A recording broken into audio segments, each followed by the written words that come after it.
Hello guys, welcome back. अगला topic है very important, nomenclature system. It's very very important for NEET. इससे एक question आता ही है, एक दो आ सकते हैं। तो नोमेनक्लेचर सिस्टम के अंदर हम तीन प्रकार के नोमेनक्लेचर सिस्टम पढ़ेंगे। पहला नोमेनक्लेचर सिस्टम होगा कॉमन नेम, या फिर इसको बोलते हैं tribal name. Second nomenclature system पढ़ेंगे हम डेराइव्ड नेम, और थर्ड नोमेनक्लेचर सिस्टम पढ़ेंगे हम IUPAC नेम। तो तीनों को एक एक करके डिस्कस करते हैं। फर्स्ट आता है कॉमन नेम, या फिर इसको बोलते हैं ट्राइबल नेम। तो सबसे पहले हम कॉमन नेम को स्रोत के आधार पर देखते हैं, किस स्रोत से प्राप्त किया जाता है। तो सबसे पहला आता है CH4, इसे बोलते हैं मार्स गैस।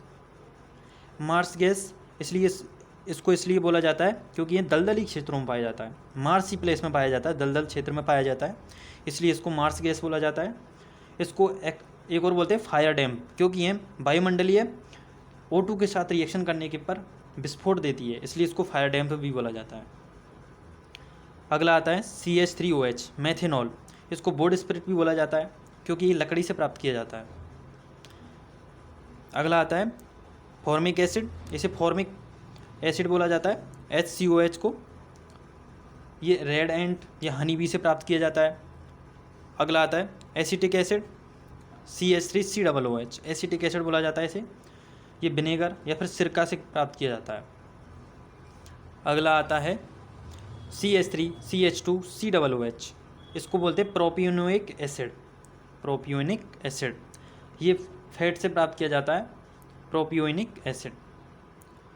अगला आता है ब्यूटेनोइक एसिड, इसका IUPAC नेम है ब्यूटेनोइक एसिड। इसका जो कॉमन नेम या ट्राइबल नेम हो जाएगा ब्यूटायरिक एसिड। ये बटर घी से प्राप्त किया जाता है, बटर में प्रेजेंट होता है। अगला आता है पेंटेनोइक एसिड। पेंटेनोइक एसिड को कॉमन नेम या ट्राइबल नेम में बोला जाता है बेलरिक एसिड। बेलरिक एसिड ये बेलेरियन रूट में प्राप्त किया जाता है, या फिर इसको बेलेरियन रूट में देखा गया। तो इस प्रकार अलग अलग एल्कोहल को अलग अलग स्रोत के आधार पर पहचाना गया और उसके बाद निकाला गया। अगला देखते हैं खोजकर्ता के आधार पर। अगला आता है जो कॉमन नेम है वो खोजकर्ता के आधार पर भी बांटा गया था। जैसे RMGX सभी को पता होगा, इसको बोलते हैं ग्रीनयार्ड रिएजेंट GR, जिसको बोला जाता है।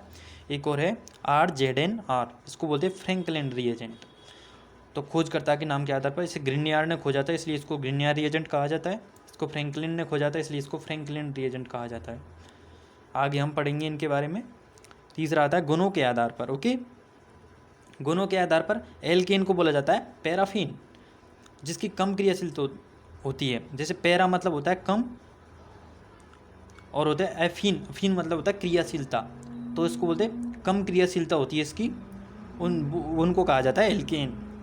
एल्कीन को बोला जाता है ओलिफिन। ओलिफिन का मतलब होता है ऑयल, तेलीय जो कि होते हैं वो एल्कीन होते हैं। फोर्थ आता है स्ट्रक्चर के आधार पर। स्ट्रक्चर के आधार पर जो नाम होता है कॉमन नाम, वो दो प्रकार का होता है। एक तो होता है हाइड्रोकार्बन, एक होता है हाइड्रोकार्बन डेरिवेटिव्स। ये फर्स्ट लेक्चर में पढ़ाया था कि जो एल्केन हुआ, एल्कीन हुआ, एल्काइन हुआ, साइक्लो एल्केन हुआ, बायोसाइक्लो जो कंपाउंड्स हुए, ये सभी हाइड्रोकार्बन्स होते हैं। इनके डेरिवेटिव्स होते हैं, वो होते हैं हमारे एल्किल हेलाइड्स और एल्डिहाइड्स, कीटोन्स, एस्टर एटसेट्रा। तो ये स्ट्रक्चर के आधार पर दो टाइप्स का होता है, hydrocarbon and hydrocarbon derivatives. Okay, thank you guys.